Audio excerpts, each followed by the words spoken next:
ফিলিস্তিনি ভূখণ্ডে উড়ে এসে জুড়ে বসা ইসরায়েলের বিতর্কিত প্রধানমন্ত্রী বেনিয়ামিন নেতানিয়াহু, যার নির্দেশে গাজায় প্রতিনিয়ত ঝরছে রক্ত।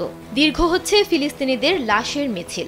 আগ্রাসনবাদী হিসেবে খবরের শিরোনাম হয়েছেন তিনি বহুবার, তবে এবার তিনি নন, তার ছেলের খবর সামনে এসেছে।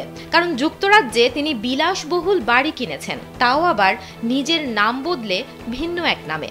ইসরায়েলের ব্যবসায়িক ও অর্থনৈতিক পত্রিকা ক্যালকালিস্টের প্রতিবেদন থেকে জানা যায়, 2022 সালে নেতানিয়াহুর ছেলে ইয়ার নেতানিয়াহু ব্রিটেনের অক্সফোর্ড শহরে একটি বিলাসবহুল অ্যাপার্টমেন্ট কিনেছেন। এই সম্পত্তির মূল্য ছিল 5 লাখ ইউরোরও বেশি। তবে পরিচয় লুকিয়ে লন্ডনের নাম ধারণ করেন আভিয়াভনের সিগন্যাল হিসেবে। স্যান্ডেলিনা সো, রূপচর্চায় আভিজাত্য।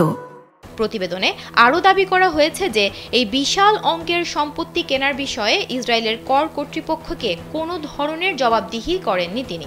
বিশ্লেষকরা ধারণা করছেন, এ ধরনের গোপন লেনদেনের ফলে জনগণের আস্থা পুরোপুরি হারাতে পারেন নেতানিয়াহু। কারণ ইসরায়েলি আইনে বিদেশে কারো স্থাবর সম্পত্তি থাকলে নির্ধারিত হারে কর পরিশোধ করা বাধ্যতামূলক। কিন্তু ক্যালকালিস্টের অভিযোগ, ইয়ার নেতানিয়াহু সম্পদের প্রকৃত হিসেব গোপন রেখে সরকারের কাছে কম কর পরিশোধ করেছেন। তবে এখনো পর্যন্ত এ বিষয়ে সেদেশের প্রধানমন্ত্রীর দপ্তর থেকে আনুষ্ঠানিক কোনো প্রতিক্রিয়া পাওয়া যায়নি। নেতানিয়াহু পরিবারের সদস্যদের বিরুদ্ধে এর আগেও নানা বিতর্ক ও অনিয়মের অভিযোগ উঠেছে। বিশেষ করে স্বচ্ছতা ও অর্থনৈতিক দায়বদ্ধতা নিয়ে তাদের কর্মকাণ্ড একাধিকবার আন্তর্জাতিক সংবাদ মাধ্যমের শিরোনাম হয়েছে।